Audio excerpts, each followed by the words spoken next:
નમસ્કાર વિદ્યાર્થી મિત્રો, સ્વાગત છે તમારું તમારી પોતાની યુટ્યુબ ચેનલ માય ટીચિંગ ક્લાસમાં। આજે આપણે ભણીશું ધોરણ 8 વિષય ગુજરાતીમાં કાવ્ય 4 તને ઓળખું છું માં, જે એક ઉર્મી ગીત છે અને જેના લેખક છે મનોહર રતિલાલ ત્રિવેદી। ચલો વિદ્યાર્થી મિત્રો, પહેલો પ્રશ્ન ચાલુ કરીશું। સાચો વિકલ્પ શોધી અને સામે ગોળ નીચે જે આપેલા છે વિકલ્પ એમાં તમારે ગોળ કરવાનું છે। પહેલું છે બાળકના ક્ષેમ કુશળ માટે માતાના મુખેથી કયો શબ્દ વારંવાર સરી પડે છે, તો એમાં લખો ખમ્મા। બીજું, બાળકનું દુઃખ પોતે લઈ લેવાના ભાવથી માતા શું કરે છે, તેમાં લખો ઓવારણા લે છે। ત્રીજું, કવિ ઘરથી દૂર જાય ત્યારે આંખની સામે કોણ હોય છે, તો એમાં આવશે સિંહ માં। ચોથું, કવિ પડ્યા પછી સાને ટેકે બેઠા થાય છે, તો એમાં લખો ડી માની મમતાને ટેકે। પછી પાંચમું, કવિ કોને તીર્થ ગણે છે, તો લખો માના સ્મરણોને। છઠ્ઠું, તને ઓળખું છું માં ગીતમાં કવિએ વિનમ્ર ભાવે શેનો સ્વીકાર કર્યો છે, તો કે માતાના ઋણનો। ચલો પ્રશ્ન નંબર 2 છે, યોગ્ય વિકલ્પ પસંદ કરી ખાલી જગ્યા। પહેલામાં આવશે ટેરવા, બીજામાં આવશે પરકમ્મા, ત્રીજામાં આવશે ખમ્મા, ચોથામાં આવશે અભાગી।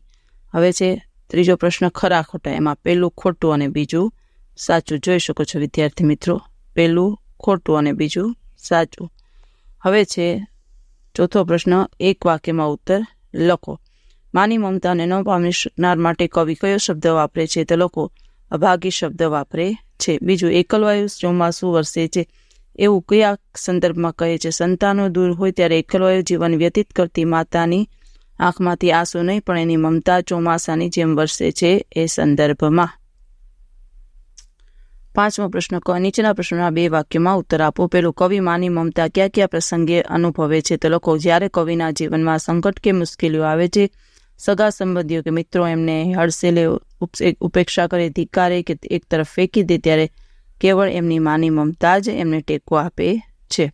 બીજું, કવિની પીડા કેવી રીતે દૂર થાય છે, તો લખો જ્યારે કવિને માની 10 આંગળીઓના ટેરવાનો સ્પર્શ થાય છે ત્યારે કવિની પીડા પળવારમાં દૂર થઈ જાય છે। ત્રીજું, કવિને પોતાની લહેરખી ક્યારે અનુભવાય છે, તો લખો કવિના જીવનમાં જ્યારે અનેક સંકટો આવે છે અને એની વેદના એમને સહેવી પડે છે ત્યારે તેમને માતાની મમતાના વરસાદની લહેરખી અનુભવાય છે। ચલો હવે વિદ્યાર્થી મિત્રો કાવ્ય પંક્તિ સમજાવો। તરણા પેઠે ચાવે ત્યાંથી લઈ તારી મમતાના ટેકે, લખો કોઈ મને તરણાની જેમ ચાવે કે મને કોઈ હર્ષેલે પણ તારી મમતાના ટેકાથી જ મને મારા પર પગ પર ઊભા રહેવાનું બળ મળ્યું છે, તેથી 10 આંગળીઓના ટેરવાને મને સ્પર્શ થાય છે ત્યારે મારી વેદના।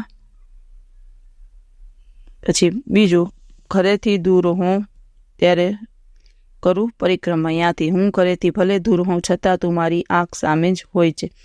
આવો કોણ અભાગ્ય હશે જે માતાને આ રીતે સદાય ન પામતો હોય? મારે મન તારું દરેક સ્મરણ તીર્થ છે, એટલે સ્મરણોથી સ્વર્ણરૂપી તીર્થની આ રીતે પરિક્રમા કરું છું માં તને હું ઓળખું છું।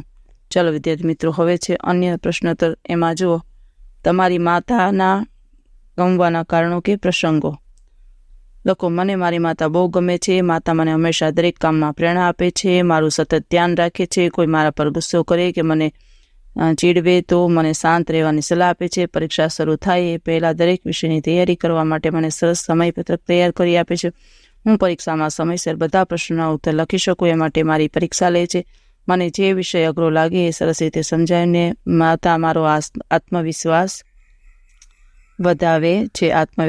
વધાવે છે।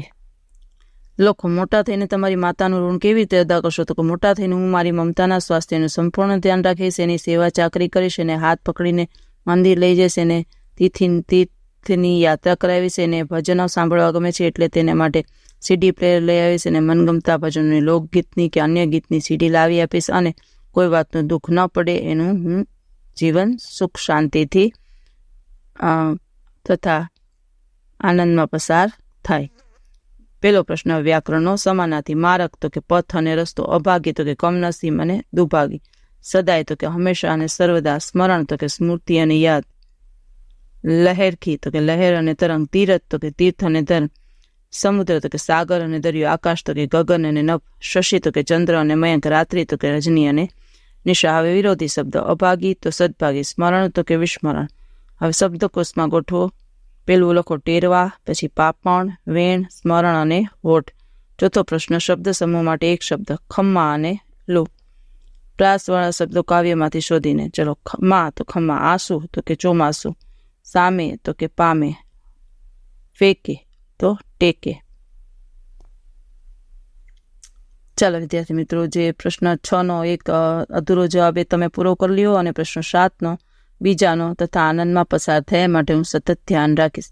ચાલો વિદ્યાર્થી મિત્રો, આજના વિડીયો લેક્ચરમાં આટલું. જો તમને આ વિડીયો ગમ્યો હોય તો લાઇક કરશો, તમારા મિત્રો સાથે શેર કરશો અને મારી ચેનલને સબસ્ક્રાઈબ પણ કરશો. આવજો.